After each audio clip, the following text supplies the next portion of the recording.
Check it out. Check it out, check it out. Can you tell what I am dressed up as? Can you guess? No, you're wrong. I'm dressed up as a cloth napkin in a fancy restaurant.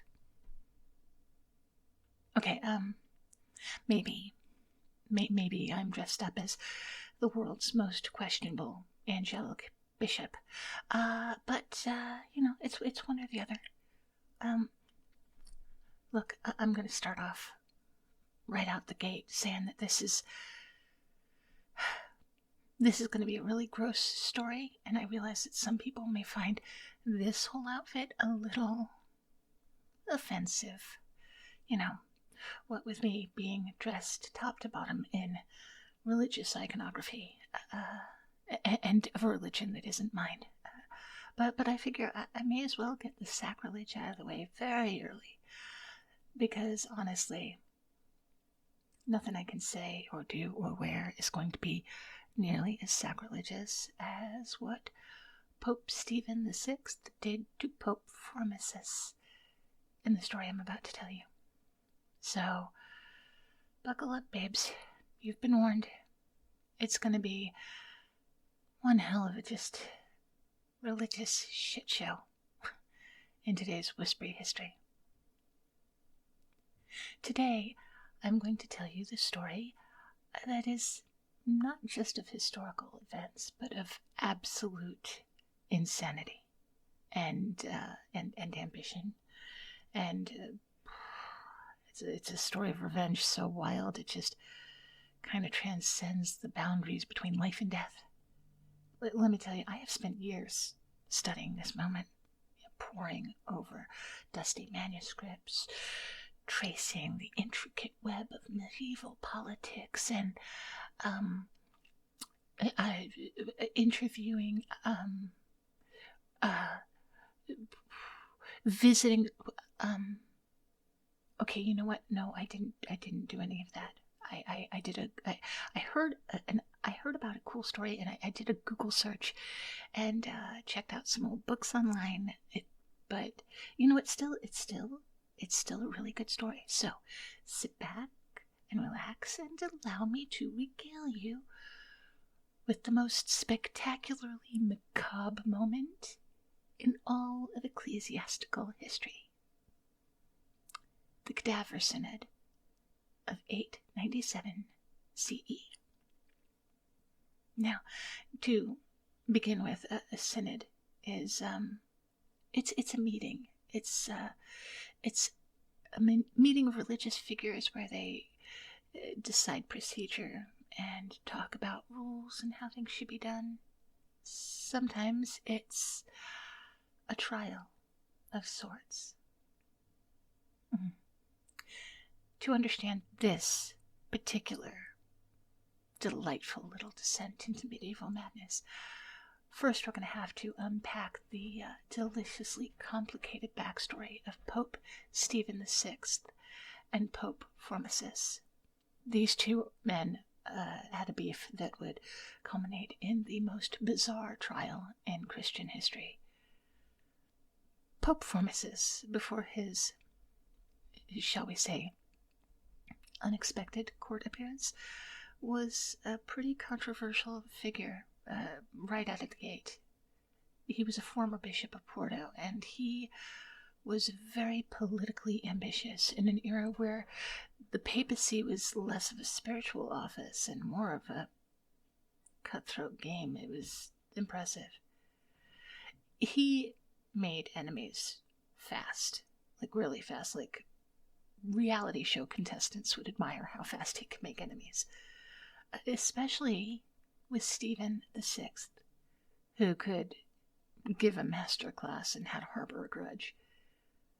Formosus was a political opportunist. He had crowned multiple Holy Roman emperors. He was playing a really dangerous game that left a lot of powerful men either delighted with him or deeply, deeply offended. But here's where things get kind of interesting. Formosus died in April 896, which is not in of itself interesting. I forget I said that. I mean, presumably he was thinking that he'd escaped this political maelstrom that he'd created. But he would have been wrong. He would have been very, very wrong. Because Stephen VI was now Pope. And he decided that when it came to settling scores, death is only a little bit of an inconvenience. In January 897, months after Formos's death, he orchestrated what can only be described as the most elaborate and macabre performance review in all of human history. I would like you to picture this for a moment, right? Just picture. You're in the papal court. It's a space that's typically reserved for theological debates and ecclesiastical diplomacy. But now, it's transformed into a grotesque courtroom. And in the center of it all, the decomposing corpse of Pope Formosus, exhumed and dressed in papal regalia and propped up like some ghastly marionette, just awaiting judgment. Stephen VI, and I've got to believe that he was just frothing at the mouth with decades of accumulated rage, proceeds to put the literally dead Pope on trial. A cadaver on trial. Hence the name, the Cadaver Synod. But still, let that just sink in for a minute. A notary was appointed to represent the deceased. Because even back then, we all had a right to an attorney, I guess? I don't know. Stephen VI acted as both the prosecutor and the judge because, I mean, conflict of interest? What conflict of interest? But there he was, hurling accusations at a corpse with what has been described as a theatrical flourish. And we like to think that modern courtroom dramas like to be dramatic. No. This was nothing compared to that. The charges were very specific. Formosus was accused of perjury, of illegally ascending to the papacy, and also, my personal favorite, aspiring to imperial power. Still aspiring to imperial power because apparently, ambition doesn't die with the body. So, Stephen VI didn't just verbally assault the corpse, though. No, that would be too simple. He physically manhandled the decomposing body. He grabbed its withered fingers to force it to swear on the Gospels. Can you imagine? Can you just imagine? Grown man screaming accusations at a rotting corpse. But also, at one point in the trial, he cut those fingers off, or broke them off, depending on who you ask. Whether it was 2 or 3 fingers is also up for debate, but it does seem to be agreed that they were the fingers that were used in life when performing the benediction. In nomine Patris et Filii et Spiritus Sancti.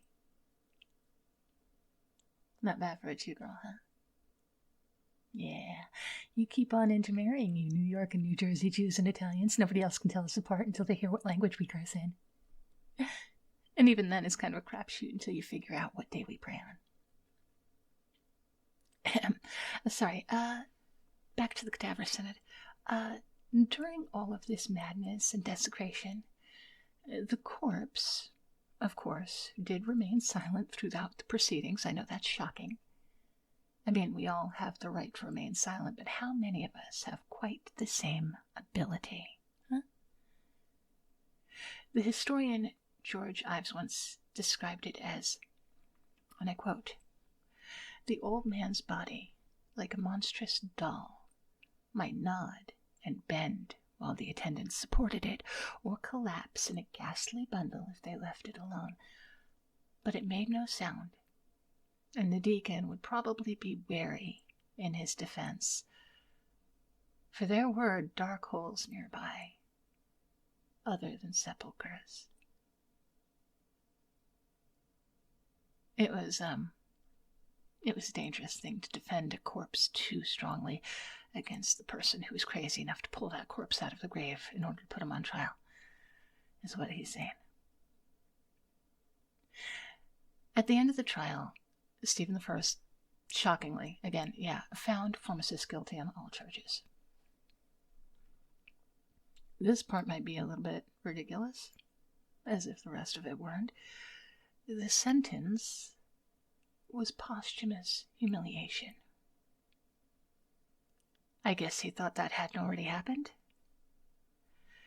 The corpse was stripped of its papal vestments. This is when the 3 fingers used in benedictions were cut off, because, I guess symbolic mutilation was totally a thing, and the body was then unceremoniously thrown into a common grave. But wait, there's more. Not content with the initial desecration, Stephen VI then declared all of Formosus's papal acts null and void. Every single ordination, every ecclesiastical appointment, just suddenly gone with the wave of his vindictive papal hand. And he had to reordain everyone. So at this point, this isn't just about 2 men. This is about the entire system of power and the entire way of understanding authority and legitimacy. Because suddenly what was legitimate is no longer. When Stephen VI cut off the 3 fingers Formosus had used in benedictions, he wasn't just mutilating a corpse. He was symbolically erasing his entire legacy. He was destroying his reputation. He was attempting to rewrite history, to negate him entirely and violently, to make all of Formosus's appointees his own, all of his ordinations his own. Can you imagine having an argument with this guy? You know that he just had to have the last word every single time. It must have been freaking exhausting. As the public watched, some were horrified and some were fascinated. Others, yet, still saw political opportunity in this spectacular display of ecclesiastical family dysfunction. But at one point, it seemed like it wasn't just the humans who had an opinion on the matter. According to an 1854 article called History of the Popes, number 1, from the Catholic Layman, volume 3, number 34, quote, "The stones themselves, execrating such a monstrosity, then cried out with their own voice, by knocking against each other, that they would more willingly suffer a spontaneous ruin than that the Roman Church should remain depressed by so great a scandal. It happened then that the sacred basilica of the Lateran, the principal seat of the Pope, fell prostrate from the altar to the door, an evil angel striking it, because the walls were by no means able to stand when the first rock of the hinge was shaken by the earthquake of so great a crime." Dude.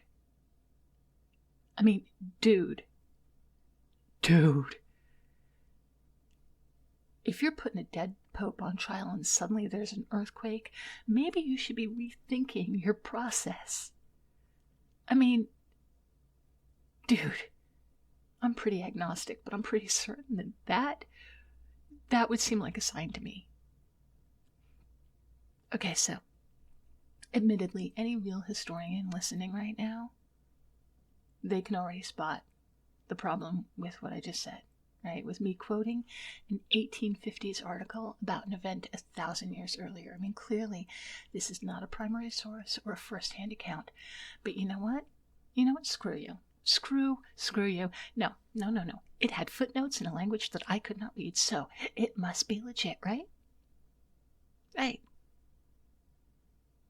And also, cut me some slack. This is too good of an anecdote to leave out of this already bonkers story, even if it might not be true. So, as I was saying, possible divine intervention aside, the public's response was a mix of horror and fascination and, what I would call major what the fuck energy. The people of Rome were simultaneously appalled and mesmerized. Some saw it as a profound injustice, others as a spectacular piece of political theater. But the clergy were especially disturbed. I mean, it makes sense, right? Come on, if a pope can be put on trial after death, what does that mean for their potential posthumous reputation? It was like the medieval equivalent of having your entire professional legacy dragged on social media. I mean, maybe with higher stakes and far less AI, but you get what I'm saying. Stephen VI's moment of triumphant vengeance, though, was short-lived, to say the least. The Roman public, it turned out, was not really on board with corpse trials as a legitimate form of judicial process. Snowflakes. All of them. Justice in medieval Rome was rarely elegant, and Stephen VI's justice was no different. A few short months after the Cadaver Synod, he was deposed. He was imprisoned, and ultimately he was strangled.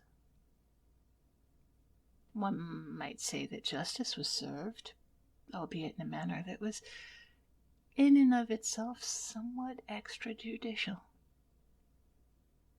But hey, let's face it, the medieval folk weren't exactly known for their nuanced approach to conflict resolution, were they now?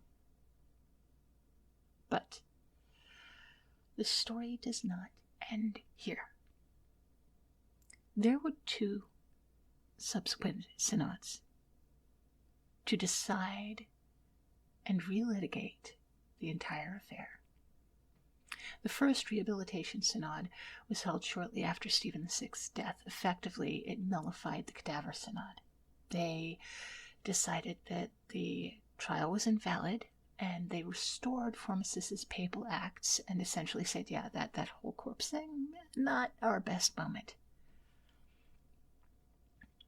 A second synod went even further. Okay, a second rehabilitation synod. This would be the 3rd synod in this series, but you get what I'm saying. Anyway, another synod went further. Not only did they completely invalidate the original trial, but they also excommunicated 7 cardinals who had participated in that ghoulish performance. It was kind of like a medieval disciplinary hearing. The ultimate conclusion was a ruling that would seem like a big old duh to the rest of us, They decided that no further trials of deceased individuals would be permitted. I would have thought that would be an unnecessary rule to establish, but hey, I guess medieval politics was kind of a wild ride. The subsequent synods that nullified the Cadaver Synod weren't just legal proceedings, though. They were kind of an act of collective soul searching, I think. I mean, they had to ask themselves how they had allowed such a mockery of justice, how they could ensure that nothing like that ever happened again. You know, we love to think that we are different from our medieval ancestors. We like to imagine that we're more civilized, more rational. Hell, I just did it, didn't I? But the Cadaver Synod reveals something very fundamental about human nature, I think. We all have this capacity for revenge. Even if it's elaborate, hey, especially when it's elaborate, don't we love a good petty revenge story? A lot of times we have a desperate need to have the last word. And so many of us are able to transform personal grievances into grand theater. In every workplace conflict, in every family argument, in every political disagreement, there's a little bit of that mentality going on. That desire to prove ourselves right, even when rightness doesn't matter. It doesn't change anything. So, my darling cupcakes, the next time you think that modern politics is a circus, please remember the Cadaver Synod. Remember that humans have always been capable of transforming serious institutions into theaters of the absurd, where vengeance and power and performative drama all collide in spectacular fashion. But most importantly, remember, always be kind to your colleagues. You never know when they might dig you up for some posthumous performance review. And that is the story of the Cadaver Synod. Thank you again for joining me for another Whispery History.